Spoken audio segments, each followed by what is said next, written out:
जब रिबेका 2 बच्चों को जन्म देती है,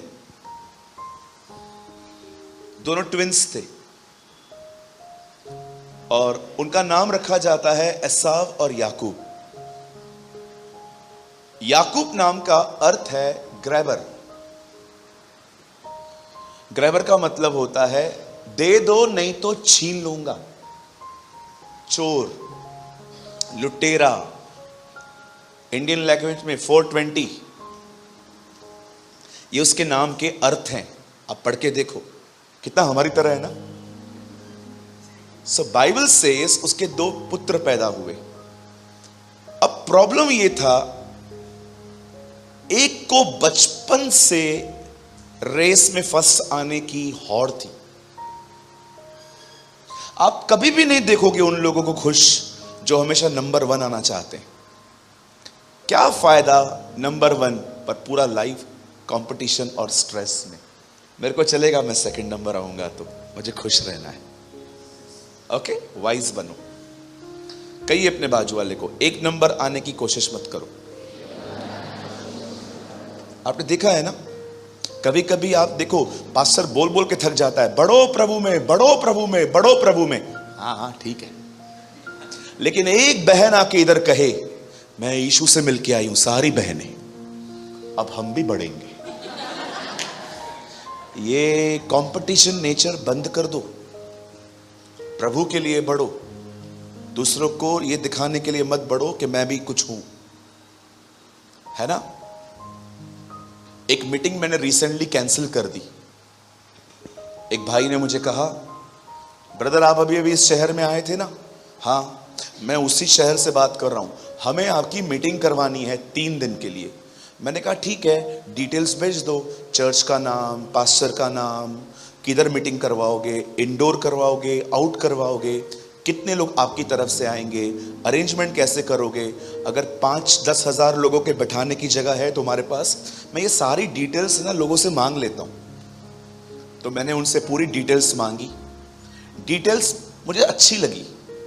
उनके पास 10,000 लोगों के बैठने की जगह है, क्योंकि क्रूसेड पे नॉर्मल होता है, इतना लोग तो आता ही है। और उन्होंने सब कहा ये है। मैंने अगले दिन कॉल करने के लिए, कंफर्म करने के लिए कॉल किया उनको। मैं बोलने ही वाला था, उन्होंने बोला ब्रदर आप आइए, वो जो पहले वाली मीटिंग थी ना उससे बड़ा करके दिखाएंगे।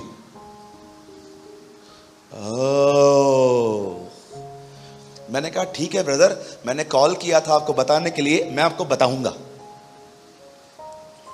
कंपटीशन, तुम इसलिए मीटिंग करवाते हो ताकि सामने वाले को दिखा सको कि हम भी कुछ हैं। ऐसों के पास कभी मत जाया करो जो एक दूसरे को नीचा दिखाते हैं। समझ रहे? बोलो बाजू वाले को, ऐसों के पास मत जाया करो। हाँ, मैंने मीटिंग ही कैंसिल कर दी। मैंने कहा ब्रदर मैं आपको बताऊंगा। क्या हुआ ब्रदर? मैंने बोला तेरे को क्या हुआ? फिर 2 दिन के बाद किसी का कोई सीनियर से कॉल करवाया उन्होंने, और वो भी थोड़ा ऐसे आवाज होता है ना भाई लोगों का, ब्रदर अब आ रहे? मैंने कहा नहीं अंकल मैं नहीं आएगा। क्या हुआ सूरज भाई? मैंने कहा uncle intentions are not right. मतलब? मैंने कहा अंकल ये लोग उनको नीचा दिखाने की कोशिश कर रहे हैं। वो तो मैं जानता हूं। मैंने कहा काय को कॉल किया है? आपको पता है ना क्यों कॉल करते हो? I hate all this. जब लोग एक दूसरे को नीचा दिखाने के लिए चीजें यूज करते, कभी मत किया करो। आप बढ़ो ना, अपनी लय में जियो ना, प्रभु में बढ़ो, प्रभु के साथ जियो। कंपटीशन क्यों? कभी कभी हम लोग इतना दुखी अपने जिंदगी से नहीं है जितना सामने वाले को खुश देखकर दुखी है ना। इतना दुख नहीं है हमारे पास। एक्चुअली हमारा सबसे बड़ा दुख ये है, वो खुश क्यों है? क्यों? है ना। आप मेरी तरह हो नहीं हो? कम ऑन, हाथ उठाओ। यस, नो, नो, यस, आमेन, नो मैन, कुछ बोलो। करते हैं ना हम लोग। मैं हमेशा अपने बारे में एक बात बताता हूं, फिर से बताता हूं, मुझे पता है इसमें मेरी बेइज्जती भी है थोड़ी, लेकिन मुझे अच्छा लगता है ये बताना। मेरी कजिन सिस्टर 98% लेके रो रही थी। उसने अपने सर पे ग्लास मारा था, पूरा छपा हुआ था गोल।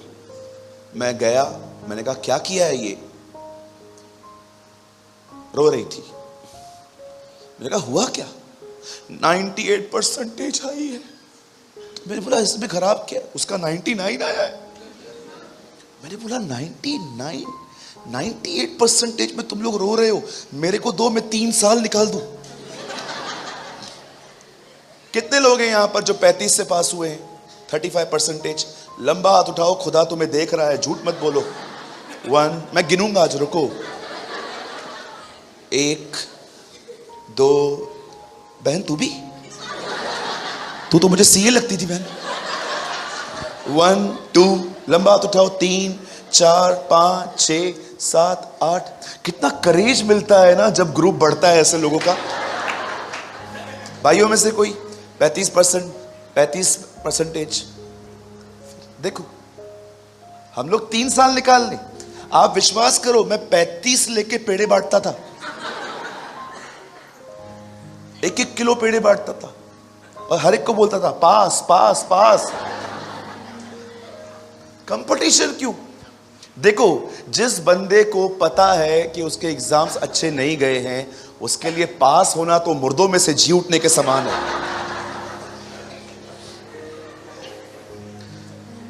क्या मैं आपको यह कह रहा हूं कि आप कम पढ़ो?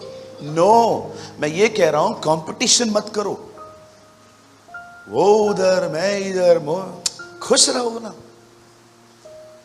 सक्सेसफुल बनना है स्ट्रेस में कि चलेगा थोड़ा कम रहेगा, मैं हैप्पी रहूं। हाँ,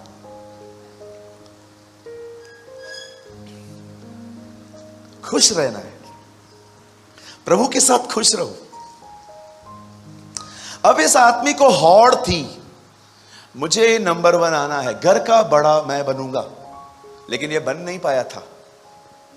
फाइनली एक दिन मौका मिला, उसने अपने भाई को मूर्ख बनाया। भाई को बनाने के बाद अब पिताजी के पास गया। पप्पा, हाँ ब्लेस मी, मुझे आशीष दीजिए। कौन हो आप बेटा? पप्पा मैं ऐसा हूं। नहीं, आपकी आवाज तो याकूब की तरह है। नहीं पप्पा। डैडी मैं ऐसा हूं। अब आप बोलते रहोगे ब्रदर ये धोखा कैसे है? प्रॉब्लम ये थी, इसहाक को ठीक से दिखता नहीं था। अब इसने धोखा दिया इसको, पहले भाई को धोखा दिया, फिर पापा को धोखा दे के आया। अब मैं आपको कुछ बताना चाहता हूं यहां पर। ये प्रिंसिपल सीखिए, इस सिद्धांत को सीखिए, आप आशीषित होंगे। जब इसहाक के मुंह से अपने पुत्र के लिए वर्ड्स निकले और वो उन सारे शब्दों को कैरी करके वहां से निकल गया, अचानक पीछे से रियल ब्रदर आया एसाव। उसने भी सेम बात कही, डैडी ब्लेस मी, क्योंकि हर एक को पता था ये अधिक दिन नहीं रहेगा, बूढ़ा था, सबको पता था ये कभी भी जा सकता है। लेकिन पता है इसहाक ने क्या कहा? सन, तेरा ब्लेसिंग कोई लेके गया है। माय गॉड, क्या जनरेशन थी ना वो, जो पेपर से ज्यादा शब्दों में बिलीव करती थी।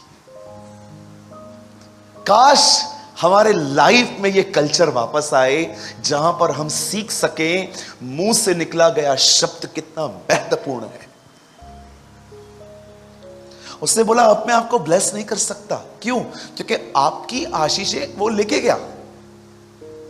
आप देखिए, हम एक ऐसी जनरेशन है जिसकी कमिटमेंट की कोई वैल्यू ही नहीं है। हमारे मुंह से झूठ, फरेब, मक्कारी शब्द तो ऐसे निकलते हैं, मैं तेरे को चांद पे लेके जाएगा। कभी इंडिगो में भी नहीं गए। मैं आपको चांद पे ले जाएगा, मैं आपको आप बोलो मैं ये करूंगा, मैं वो करूंगा। कभी कभी आपने देखा है हम लोग प्रभु से भी कितना कमिटमेंट करते हैं, प्रभु मैं आपके लिए भी ये करूंगा वो करूंगा। मैं आपसे पूछना चाहता हूं, क्या आप इसहाक की तरह हो? जिसको पता होना चाहिए कि जो कहा गया, बाइबल बताती है धर्मी का एक स्वभाव है, जो वो कहता है वो करता है, चाहे हानि क्यों ना उठानी पड़े। एक राइचस नेचर है। यीशु ने कहा, एक व्यक्ति खेत में काम कर रहा था, दोनों बेटों को बोलता है आ जाओ। एक कहता है डैडी मैं आ रहा हूं, नहीं आया। लेकिन दूसरा कहता है मैं नहीं आऊंगा, वो गया। क्या समझाना चाह रहा है खुदा? आप जो कह रहे हो ना, बिलीव मी, वो आपकी जिंदगी को आकार देगा।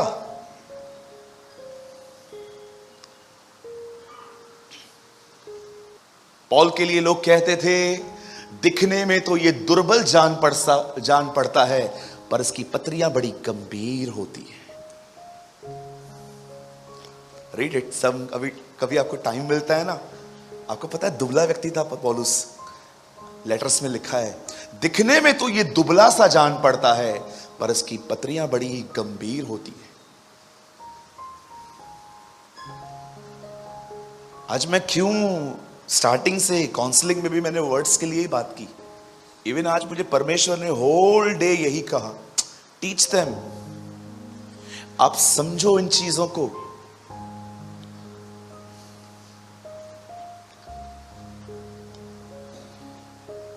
हालेलुया। गॉडलीनेस को समझिए। यहां देखिए, यहां देखिए, एक जगह लिखा है, मैं डरता हूं कि जैसे शैतान ने सांप के द्वारा हवा को बहकाया, कहीं वो तुम्हारे मन भी बहका न दे। उसके ठीक नीचे लिखा है, मुझे लगता है कि तुम किसी और ही यीशु और ही आत्मा और ही सुसमाचार को सुन रहे हो। अब जानते हो, पॉल कहता है जैसे शैतान ने पुराने नियम में हवा को सांप के थ्रू बहकाया, वो कहता है मुझे डर लगता है कहीं तुम्हारे पास भी लोग किसी गलत जीसस को न प्रेजेंट करें, जो तुम्हें अपनी तरह नहीं बनाना चाहता, लेकिन सिर्फ तुम्हें रिच, अमीर और हेल्दी करना चाहता है। रियल जीसस लाइफ जीना टीच करता है, वो आपको जीवन जीना सिखाएगा। लेकिन जो दूसरा इशू है ना, उसको आपकी लाइफ से कुछ भी नहीं है। आप हेल्दी रहो, रिच रहो, आने वाले दिनों में हेलीकॉप्टर लो। मैं रिसेंटली एक पास्टर को सुन रहा था, वो अपने चर्च को कह रहे थे आने वाले दिनों में परमेश्वर तुम सबको अपना अपना हेलीकॉप्टर देगा। मैं सोच रहा था काश मैं भी इसी चर्च का मेंबर होता। आप सोचो क्या क्या हो रहा है आजकल। Another Jesus, another spirit, another gospel। बचिए, YouTube पे सबको मत सुनो। A.W. टोजर ने कहा उन्हें सुनो जो खुदा को सुनते हैं, है ना? आमेन।